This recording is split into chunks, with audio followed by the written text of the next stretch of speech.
All right, welcome. Hello, everybody. Welcome again. I have a amazing, wonderful woman, strong, amazing, smart, incredible woman, Raven, from originally from Shamattawa, right? And then I met Raven. Oh man, how long ago was that, Raven? Like 5 years ago. 5 years or ago. 6 years ago, yeah. Yeah, and Grooming an airplane. yes. Well, I was flying Fast Air was at that time, right? And then had a chance to meet Raven, and then who would have thought? What was it? 3 years later, We'd be flying together. we flew together doing medevacs for Mississippi, right? Yeah. And she's always been one of the most the interesting people that I've met, and hearing her story and talking with her because we spent a lot of time together doing medevacs. I was always amazed at where she came from and what she did and how accomplished she was and all those battles, especially, and then surviving flying with me too was a big thing. Yeah, it was. Was I that bad? It was. I mean, I knew beforehand because Robin told me. Yeah. I can be a bit of a hard ass sometimes, I guess. Eh? But it was a lot of fun. And then I was telling you about why I wanted to do this podcast, just because I meet so many interesting people, and you are one of them. Well, thanks. I'm so glad you're able to come on and help me with this and start, because you always need a little bit of help to get going, and you're one of them that's giving me a little start too. Well, I'm happy to. This is pretty cool. Yeah, it is. And I always thought that it would be great if people heard your story, because you are pretty inspiring, and you know where you are, where you came from, and all the struggles and the triumphs you've had to be where you are is quite amazing. So I'm glad you came. So let's start from the beginning. Let's start there. Yeah, where you're born and. Born in Winnipeg because, Shamattawa doesn't have a hospital or anything like that. Right, yeah. So they have to fly you out. Yeah. So born in Winnipeg and then grew up in Shamattawa. Oh, wow, okay. Yeah, I don't know where to start. So, I lived with my mom till I was about 4, and then she passed away. Oh, sorry to hear, yeah. That's okay. And then I moved in with my grandparents. Okay. And lived with them till I was about 7 or 8, I think. Oh, really? Eh? Okay, and then this one day, my grandpa was getting ready to go on a hunting trip, and with this guy I've never met before. Yeah.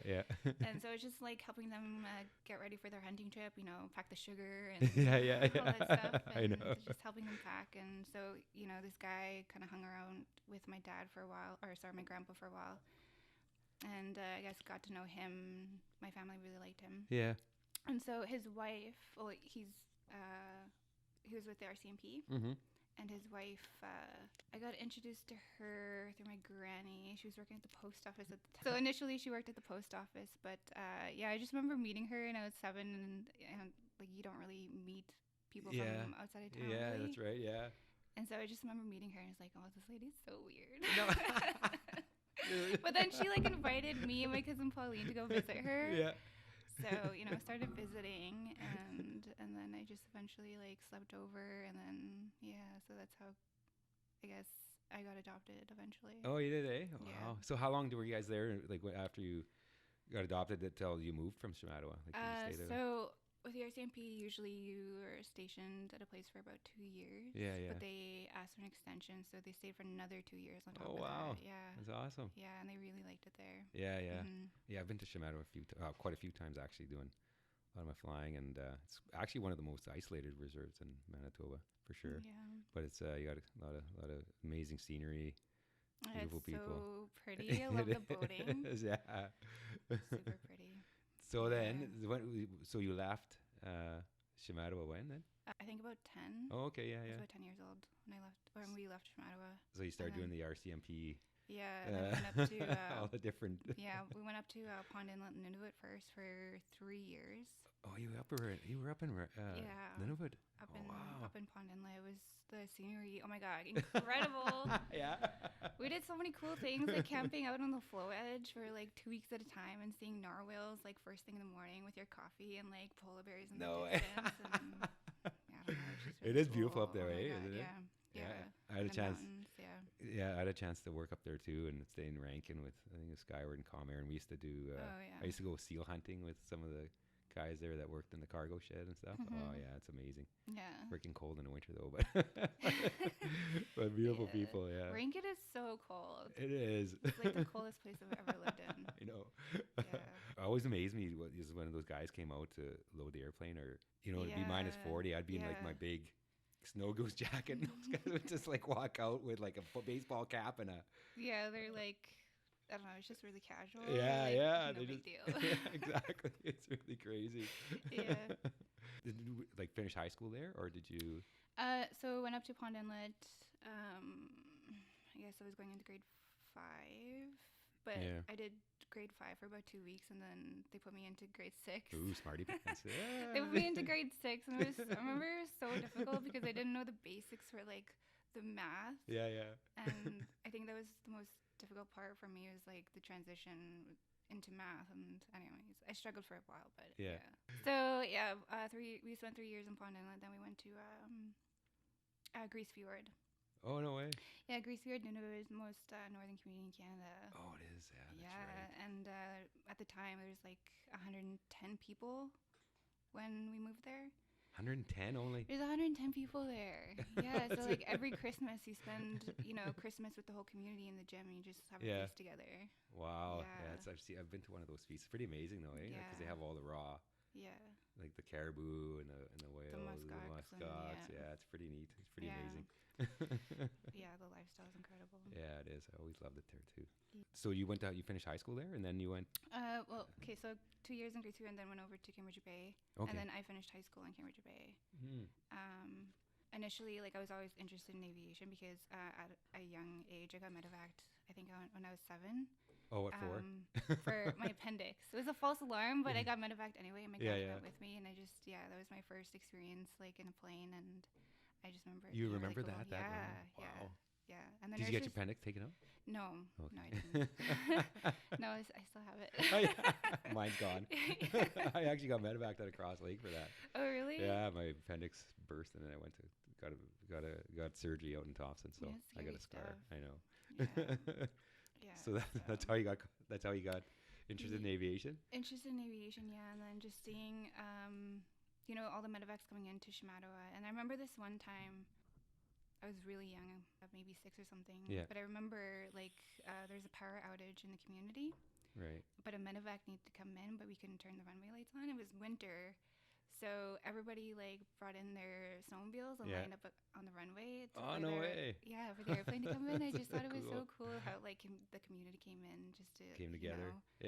To get this medevac out, and so I just thought it was really cool. That is pretty amazing. Right? Yeah. Did your dad fly at that time too? Like your adopted dad? Was he flying then, or because he said he has an airplane as well, right? He got his license like a really long time ago. Yeah. And then he never talked about it. He never said, "Oh yeah, I have my pilot's license" or anything. But when I eventually told him that I was thinking about aviation, that's when he told me, and then he got back into it. Oh, no way! You Yeah, had no idea before I then? had no idea. No. Okay. No, I had no idea. But yeah, so he got back into it when I went into flight school. So. Wow. Yeah. And then he bought a plane. For his daughter. It will be mine. Yeah. Yeah. So. So then, did you go straight from high school to flight? After high school, after graduating in Cambridge Bay, Wow. because I knew I was interested in aviation, but I didn't think it could be a career. Yeah, right. So I was eventually wanting to get my private pilot's license. Yeah. So anyways, I went into the University of Manitoba. I did 2 years of engineering. And then originally I was just going to take a year off to get my private pilot's license. Yeah. But I remember after my flight test, I'm like, I'm not going back. Yeah. So. Were your parents upset because you quit? Well, I don't know. I think they saw that it just made me happier. So you either love it or you hate it, right? Because a lot of people ask, why do we do it? Yeah. There's so many ups and downs, and you had to really, it's a hard mountain to climb. Sometimes it's not an easy one. No, I know. You definitely got to love it, because otherwise, why would you do it? Some days are so hard, and it's like, why am I doing this? Yeah. Well, where'd you go to school then? Did you go to flight college, or did you do the? I went to FNTI First Nations Technical Institute okay. in Tandanega, Ontario, and it's a 3-year program. So you get it's a aviation college diploma program. Yeah. Yeah. So it was half academics and half flying. Wow. Yeah. So. What was the transition like when you moved back from, like, when you left Cambridge Bay and you came to the big city? that must have been. Yeah. Was it tough for you? Like, was it hard to? Yeah, it was really hard. Like, culture shock. Yeah. And like just being from small communities and Yeah. all my life. Yeah, And like the high Arctic, and then coming down to Winnipeg at the University of Manitoba, and there's more people in the cafeteria sometimes, and like town. like Greece Fjord. Yeah. It's like, this is really overwhelming. Like just the cafeteria alone, there's more people. Yeah, so I know exactly how you feel. Yeah, the transition was really hard, but met some amazing people along the way. So. Oh, did you have any like supports as far as like to help you with the transition, or are you all on your own? Like, kind of dropped you right in the middle of Winnipeg and say, here, go. Because your parents must have been still up. Yeah, they were still up north. Yeah. So, I mean, I lived in residence, so I lived at the university, and then I went into this program, NGAP, it's Engineering Access Program, and it's directed towards like Indigenous students. Yeah. So you had a little bit of help there, like support there, and for sure. Good. I had a little group of people there that was, kind of the same thing. They were from northern Manitoba, a lot of them. So. Did you end up after you quit? You did 2 years there of engineering, and then you went to. And then after you convinced your mom and dad, I want to be a pilot, travel the world, make all kinds of money. Okay, but I knew it. But I knew aviation wasn't glamorous. What? Sure, it is. I know, yeah. So I knew that about aviation. Yeah. I knew that it wasn't glamorous, just from being so far up north and like, but. Yeah, because a lot of people go into it thinking like, oh, I'm going to make so much money. Yeah. And it's such a cool job. Yeah. And, but it's actually really hard. And you're broke. I remember this one guy I know it's always such a funny story when he tells it, but he was grooming up in northern Thompson there. And so it was like the middle of the winter, right? So we brought the plane in. It was, he come out of the airplane and he's swearing like, shit, fuck, throwing his down. And he says, that's it. I said, what?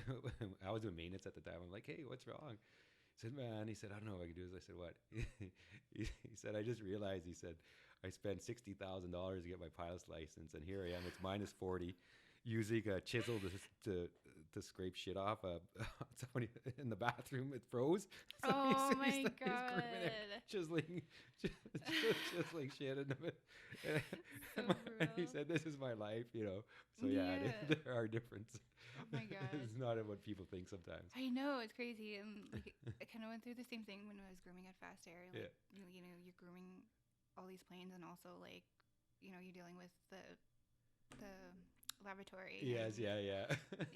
So so you knew it wasn't all blue skies and butterflies then when you went into it then, eh? I mean, I had a better idea than a lot of people, I think. But like after graduating flight school, I pretty much got a job right away with Kuwaitan as a dispatcher. Okay, yeah. And pretty cushy job, I guess. Yeah. But I was there for 3 years, and I couldn't go flight line. Oh, right. So eventually I left. A really good experience, obviously.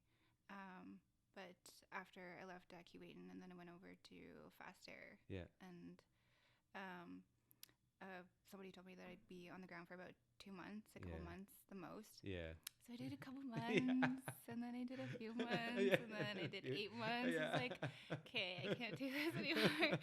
And grooming is so hard. It is, yeah. It's hard because you're not just grooming; you're doing basically everything else, And it's at night, and it's night shifts, and and you're stacking airplanes, which I thought was pretty fun, but still, like, it's hard. And then, you went to Mississippi to actually get on a flight line. No, after.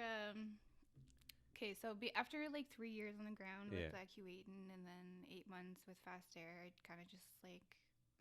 I just got like so discouraged. I was like, fuck this, I don't want to do this anymore. Like, what's the point? This is not the life I wanted. Yeah, I know. I'm cleaning airplanes, and checking tire pressures, like really. But so I wanted to take a break, I guess, from aviation.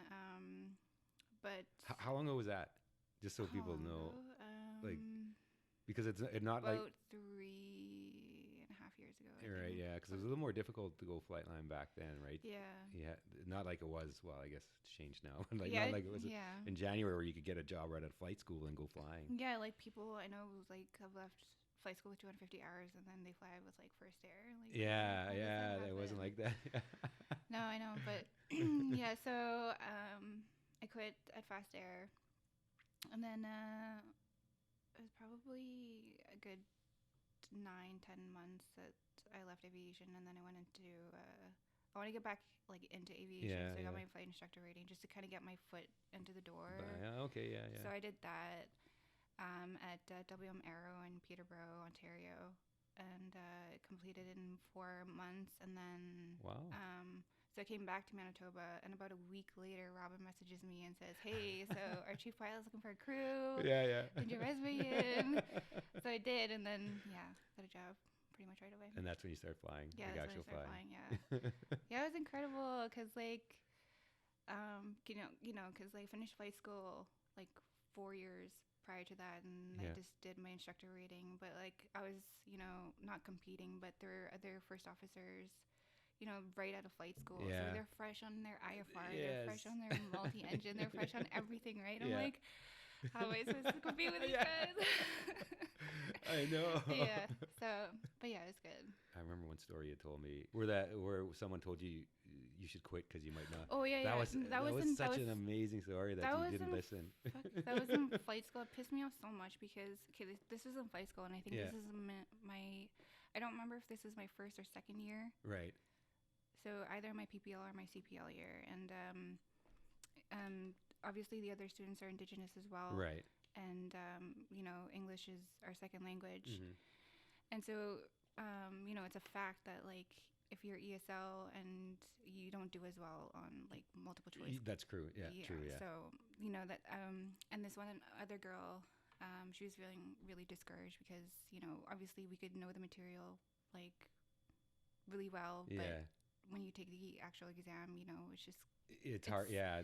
it's just difficult. So I was yeah. trying to explain that to her and trying to make her feel better. But while I was doing that and like we were studying, we were doing our work, and chief flight instructor at Yeah. the school, and she was there listening in on our conversation with another instructor. Yeah. And she's like, so after I finished saying this to her, she goes and says, well, if that's the case, you should just give up aviation now. And I was Really? like, what the fuck? Like, She said that to you. Like, she said that to us, and she's like, oh my God, like, shouldn't you be encouraging us? Yeah, like, I yeah. think you're so cool. Like, Yeah. you're discouraging, like, Yeah. the whole time that we were there.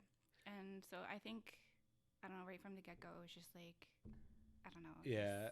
That sort of challenge, And it's like, why didn't you give up? I think a lot of people get discouraged and they do give up, right? So what made you say, you know what, I'm gonna keep going, like, because you see that so many times with a lot of people, especially when it's a difficult transition from the north and come to the south. It's not easy, right? It's not easy, and I think, well, I had like an excellent support system, like my parents, and I think that's the biggest thing that some people don't have is that support system. Even if it's just like a coach or a teacher that like believes in you, I think that makes a huge difference. Who was your support then? It was your parents? Like, yeah, definitely my parents. You Yeah. called like, yeah. Or you're like, I'm gonna kill her.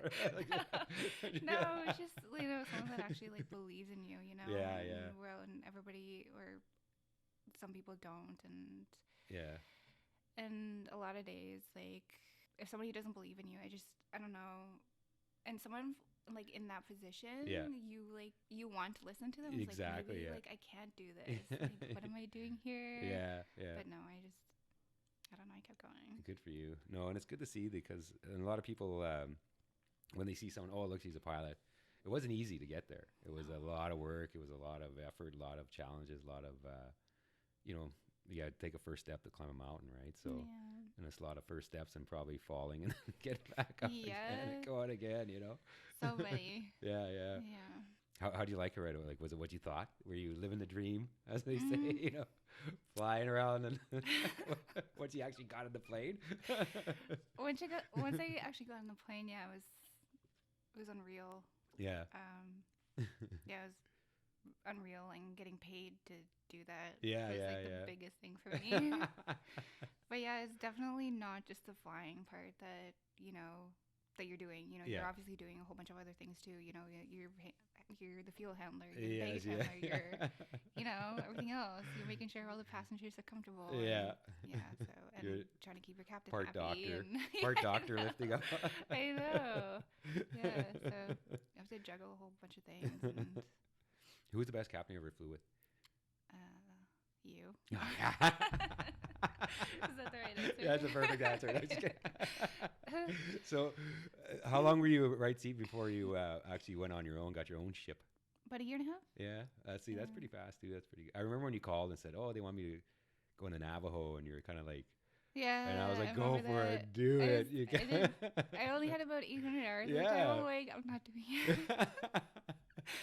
And I don't know, it just didn't make sense for me at the time. And I was doing medevacs, and I was doing 2 weeks in, 2 weeks out. Yeah. And I was making more money on the medevacs than I would Right. as a Navajo captain. So I was like, no. Yeah. Like, The Navajo was your first bird, your first. yeah, did the Navajo, and then moved over as an FO, and then moved over to medevacs for about a year as an FO, and then went captain on the Sched. How did you like that when you first went captain? It's pretty amazing, eh? It's Scary, but scary. It was so scary. It was like I'm in charge of all these people's like safety and like everything.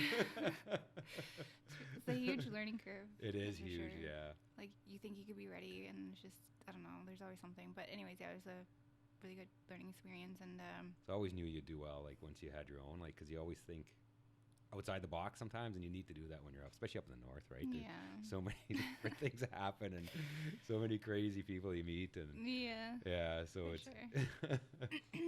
So then now you're doing, or what happened? Uh, You're not still at Mississippi. No, I'm still not. I'm missing COVID. COVID. Well, it wasn't because of COVID Yeah. actually. Oh no. But okay, so I did about Navajo King Air as an FO. Yeah. Doing medevacs, and then on the Sched Oh, okay. on the King Air. Yeah. How'd you like the turbine? Having all that power. I love it. King Air is so nice. Yeah, I it is mean, a they beautiful gave us. airplane to fly. Yeah. King Air is really nice. Yeah. I love that plane. Yeah. Yeah, it's so much fun. It is a great airplane. Yeah, the Sched wasn't making any money, and then eventually they just decided to pull the plug on the Sched Right. operation. So yeah, Right. all the Sched people got laid off, and this is like a week prior to COVID and all the layoffs. So luckily, interview with Northway out of St. Andrews, and signed a contract with them. Pretty Was much that like before COVID or yeah, after? that was right before COVID. Oh my It was like right before Yeah. COVID. So it was like the time that they told me we're getting laid off, and then COVID is like, you know, kind of perfect timing. But anyway, so I signed a contract with them, and then COVID hit, and they're like, okay, well, we can't let's send you down to the States right now for some training. I know. Just playing the This waiting has game been right devastating for our industry. Yeah, That's just yeah. crazy. I did 6 months on the 737, like right seat, and then Yeah. every 6 months you got to do a renewal, right? Then a ride or whatever, like a loft or whatever, and they also have a captain assessment because they were moving so quick. Like I know guys that were going their right seat, and then like 8 months they went from right seat to captain because you only they had all the hours, but they didn't have the 500 hours of jet time. Like some guys had like 6,000, 7,000 hours, but all turboprop or whatever. So they go there, get their 500 hours, and then go captain. So I was at 468 hours of my time, right? So then I went to do a captain assessment. Yeah. And then he signed me off, said, yeah, you can go captain when you're my God. Yeah, and then that was like maybe like 2 or 3 weeks before really? COVID hit, yeah. And Oh my boom. God. It happened. I know, it's been crazy. It's crazy. So what do you think of all this? I thought the first couple weeks I thought, okay, they don't know what it is. We'll see, there's so much information. But obviously, like, people do get sick, and it's just, like, my mom is one of those people that's more inclined to, like, get really sick. Yeah, so same with my mother. I'm just kind of, like, more careful just because of her. Yeah. But that's the only reason, like, I'm not, like... Yeah. I'm not going out with a mask or anything. I know. I don't, if people want to wear masks, that's fine, too. I think in Walmart now they're going to start wearing masks. Here come. Yeah. So that I don't mind doing all that stuff. I think the only thing I didn't like was, I disagreed with was closing the whole economy down. Was kind of a little overblown just because look at our industry now. Like it's just like, you're gonna cry, and all these pilots laid off, and everybody's so harsh. It's so harsh, yeah. Yeah. So what about you? Are you into the conspiracy? No, I just think that I understood why they locked down in the beginning, and then because I didn't even know, but I talked to a couple other people, and I thought, okay, well, we don't know what it is shut down, but then after 2 or 3 weeks, when it wasn't as bad as they thought, right? Like because they were saying like, I don't know how many people in Canada were going to die and all this other stuff, but obviously the numbers are a lot higher, and they kind of went on the side of caution. But once they knew, I thought they should have probably opened up a little quicker. Like even here in winter, like I think today we had 12 new cases and 80 new cases, and like every other day, and it's all these infections. And I think they should, instead of saying always these infection rate, I think they should say what's the death rate. Yeah. Like everybody's. I think everybody's going to get it. Eventually, right? But at how? Some point, yeah. Yeah, like we've had so eight deaths so far in Manitoba, right? Yeah. Which is it's sad, but it's still a low number. Yeah. So I think that's what they should be projecting out there. Like, how bad is it?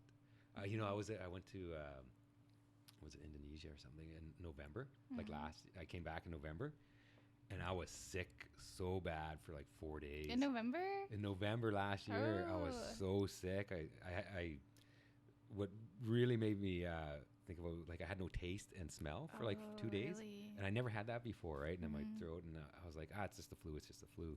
And that was in November, and then when this all hit in March, and I was looking at the symptoms, no smell, chest infection. I was like, oh my God, I probably had it even back then. Yeah, I think so. Yeah, that was like November, but I don't know. I remember a couple people got sick back in December, and kind of the same symptoms. They're like they think they had COVID. Yeah, I think I did too. Yeah, so I'm immune anyway. But and then do you get to go back to Shamattawa once in a while? Like, do you ever go back and see? Because you must have relatives still there, right? Yeah, I still have some family there. I try to go back every year or 2 years. Yeah. And so go for about a week or something like that. Do you still have your Yeah, I still have family there. Yeah, that's good. Yeah. Got some aunts and uncles, so many cousins. Cousins. Oh my God. Cousins. I just assume I'm related to everyone. When you start flying in, are you antsy? Like, what are you doing now that you're not in? You can't fly. Like, how are you spending your time? How are you? So I actually. Are you going crazy yet? No, not yet. But I actually really dislike summer flying. Oh yeah. It's too hot in the plane. It's too hot. I hate the heat. Yeah. I think maybe from being up north for so long. Yeah. But I hate the heat, and it makes me so uncomfortable, and it like physically hurts. Yeah. Anyway, and then I also get CB anxiety. All right. Yeah. So I don't really mind having the summer off. Yeah. September. Yeah, like I do want to get going with flying again, and then also my dad's plane is in maintenance, so I can't even do that. Oh yeah. Just go for a ride. Go for a ride. No, I can't do that. Are you? What if it drags on? Like, what if it keeps going for another? Are you back and forth from Lactavani flying and that kind of thing? Like well, just back and forth Lactavani from being here in Winnipeg and hanging out with some friends, and then also family Lactavani. Yeah. And then also like knowing that I'm going to Northway and studying a little bit too. Yeah, just kind of enjoying the summer. Yeah, no kidding. So am I. That's pretty much all I'm doing. Nothing exciting. No, I was like, I got to do something. I'm like, I'm going to start this podcast. Yeah. Yeah, I feel like having the time off a little bit. I'm not complaining. Yeah, it is. I know. I hope it gets better soon. I hope we turn this corner and aviation gets back to what it was, right? But I think it's going to be, not being pessimistic, but I think it's going to be like 3 to 5 years before it was even close to where we were. Yeah. In January. Yeah. We were all flying high and everything was good, and then I know, right? Oh man, I couldn't believe it. I was like, It's shocking. Yeah. Like, if you were to talk to other people, like encourage other. Well, not right now. Run, become a nurse, become an engineer. Anything else? Do a trade. Well, right now, honestly, before COVID, I'd be like, yes, 100% go for it. Like, if this is something that you want to do and you're passionate about it, then yeah, of course, obviously. Yeah. Yeah, but now it's just kind of hard. It's difficult. I know. Like, I don't know what to tell people. I know. Me too. And there's actually, I don't know if you heard, but there's actually, have you heard of Eagle's Wings flight school out of Port Perry? I heard the name, but I don't. is that a new school or is it a? I don't know if it's new. Okay. But they started this summer. They started a program. Yeah. First in Manitoba. It's for Indigenous youth. Okay. Yeah. In southern Manitoba. Yeah. And they have 6 students, and they're working on their flying in ground school and Oh, stuff. okay. Yeah, Right. so, Yeah. Yeah, and it's just, it's just the first one, like the first program where like they're just starting out. So they just want to get these students like thinking about aviation and like getting them into it and just having fun with flying the airplane and stuff. Like they're not going to go in solo or anything, but but hopefully they're more serious about it next summer. Then they can decide. So they get a taste of it. Yeah. That's pretty good. Isn't it? That is amazing. So Yeah. I had to go speak with the students about a week ago, and then their graduation is on the 13th. So. Oh, you did it? Yeah. Good. So I don't know. It's just pretty exciting. Yeah. That is amazing. What about like struggles as a woman in the industry? Because I think I'm actually not sure the numbers. I should actually have a computer out here one day so I can check. But like it's still like 5%. Is it 5? Oh, there you go. So that 95% male-dominated industry. Yeah. So it's in Canada it's 5%. In the US it's 6%. 6%. So how is it like? What like the struggles there? Like, do you get a lot of pushback or like dealing with? Obviously not everyone. Yeah. Definitely some people that I've dealt with. And it's not even just like pilots. It's also the mechanics that you deal with. It's I remember I was flying with this captain on the Navajo, and this one passenger made a comment, and he's like, and I was giving his bags to him, and then he makes a comment. It's like, why do they get all the smallest women to handle all the bags and be the FOs? I'm like, are you kidding me? I'm bigger than the captain. Like, do you remember Fabio? Yeah, Fabio, yeah. Like, I'm bigger than Fabio. What are you talking about? Like, I'm bigger than him. What do you mean small? I know. Like, I don't hear you like commenting on his size. Why are you picking on me? So it's not, it's just.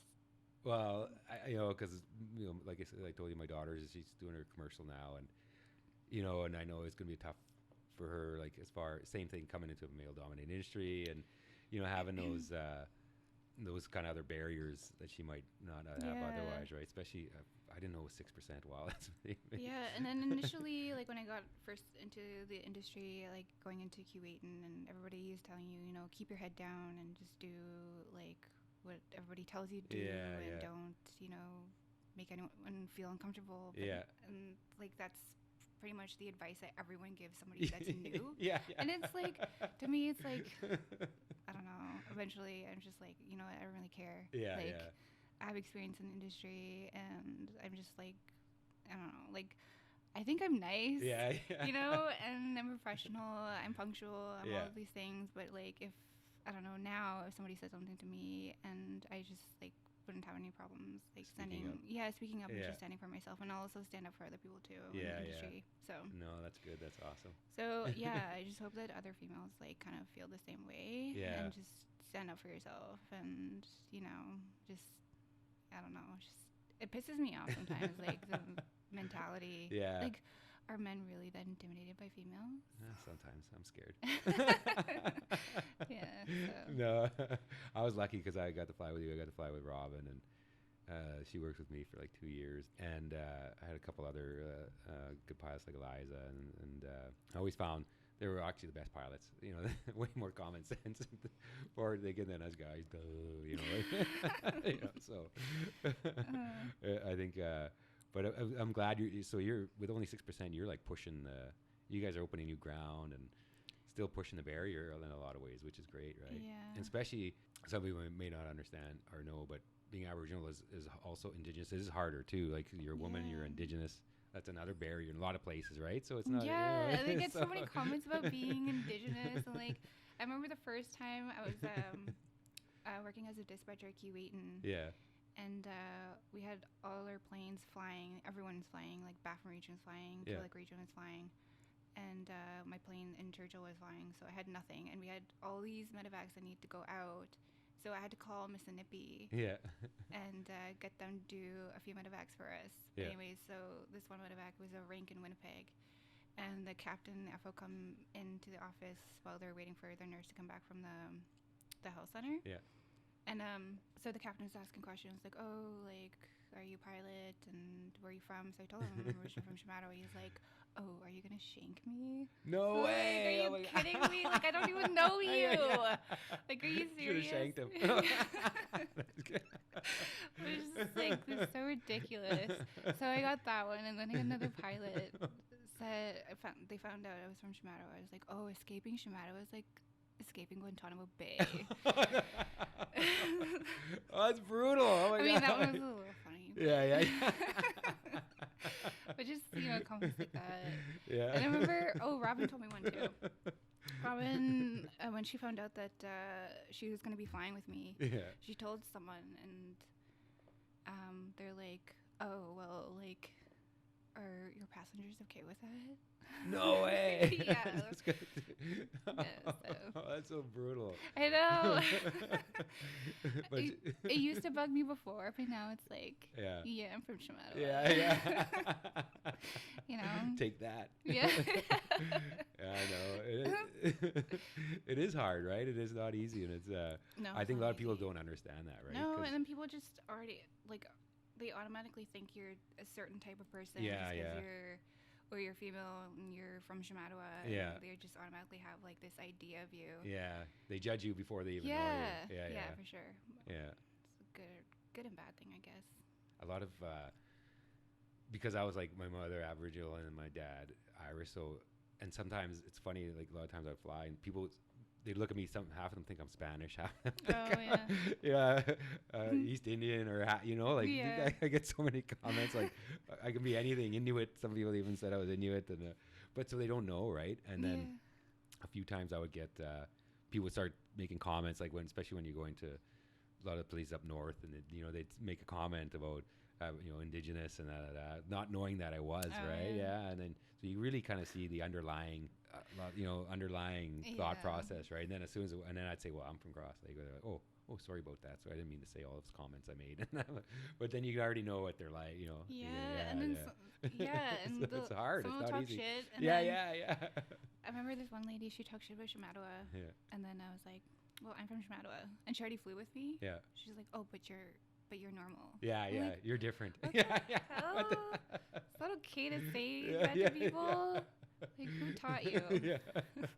And it's true, like every community, it's hard. It's not it's good, bad, but there's amazing people that come out of there, and it's not an easy it's not an easy path for a lot of us. Right? Yeah, and there's so much talent, and it's just they need to be given a chance, an opportunity, and obviously having that support system is really important, I think. Yeah. So. No, I was the same. Yeah. We had a good support system with my mom, and my dad died when I think I was 13 or something like that, and then so. We all kind of went nuts, like, yay, because my dad was like, you got to do this. And then all of a sudden he was gone. We had no discipline. And my mom was more this silent, strong type woman, right? Yeah. So, but she was always there, kept us on the straight and narrow, and picked us up when we fell, Yeah. So, having a good support system, I think, really, really helped me as well. Keep kind of pick me up after doing all the bad stuff, right? Yeah.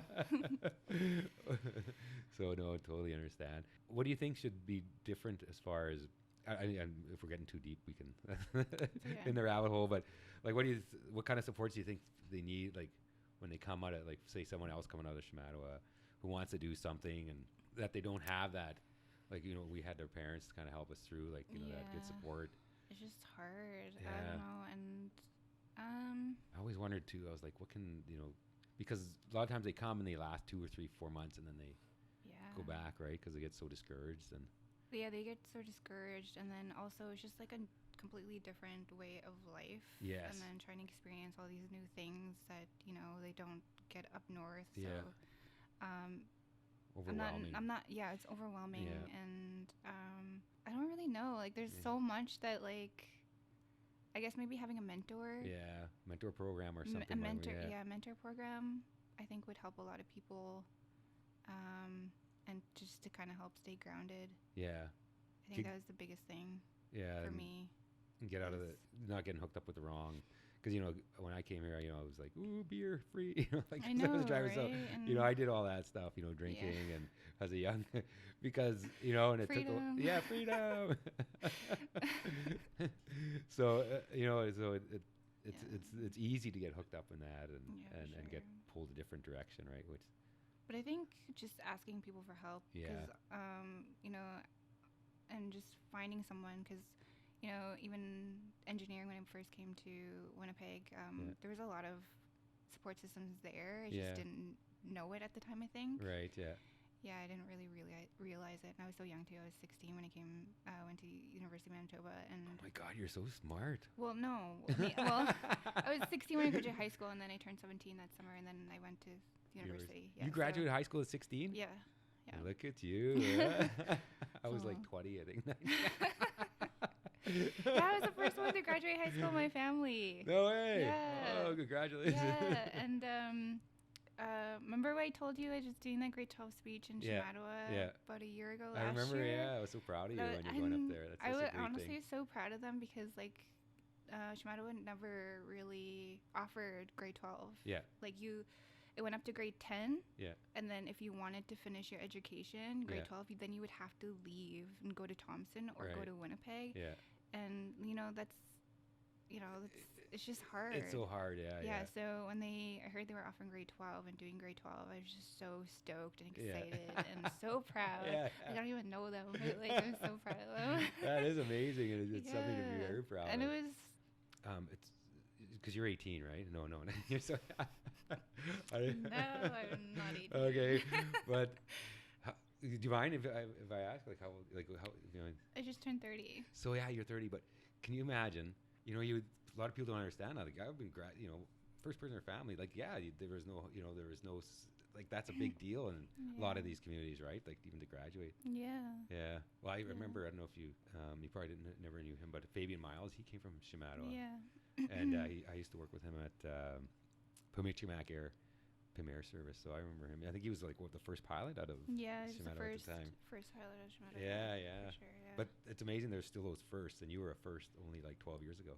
Like, people don't get it, right? They don't understand. Yeah, it's pretty amazing. Are you married? Are you No. No. Not married, no kids, no. Still in your career program? Still in my career program, yeah. That's good. I think you should always get your career done first, and then I started young, right? So I was like, oops. But I still love you, son. But I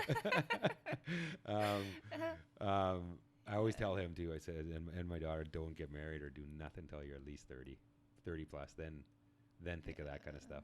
I can't imagine being married or having kids right now. Oh man, I barely take care of myself. It sucks. No, just kidding. I love my kids. The best thing in my life. Best thing that's ever happened. Oh, that's cute. Yeah.